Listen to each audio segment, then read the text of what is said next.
Loving you is easy 'cause you're beautiful. You are beautiful, and loving you should be easy. I'm Serene, sharing my journey until now, giving us tools to really uplift and enjoy our life. And I know it sounds counterproductive that you should love yourself first. You're supposed to love God first. You're supposed to love others first. There's a list of things you're supposed to love before you love you. But how can we love anything or anyone else if we don't love ourselves? And the truth of the matter is I feel like that's where authenticity is really truly functioning.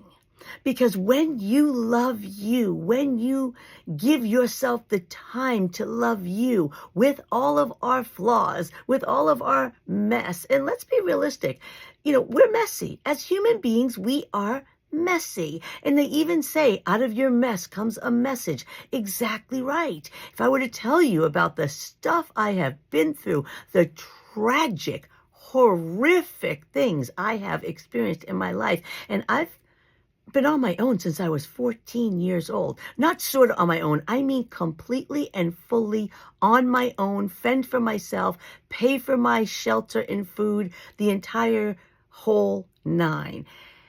And, I don't share a lot of my personal experiences because I don't like to tell on people in that regard. But I gotta say, if you were to know the story and know the mess that I have had to go through in my life that weren't even due to my own actions, you'd be shocked that I'm the person who comes on and tells you, you can be free. And love is the most beautiful thing that does set us free. And the key really is this: I just take full responsibility. There was a time in my life when I didn't. There was a time in my life when I didn't take responsibility. I was a victim. I was like, why is this happening to me? Concept. And then I eventually shifted to, hold on, I'm going to either stay in this. And it was quick. It had to be quick. I had to survive. It had to be quick. And you recognize that the decisions that you make today do determine your tomorrow. And you realize there's nobody else. So you got to make this happen.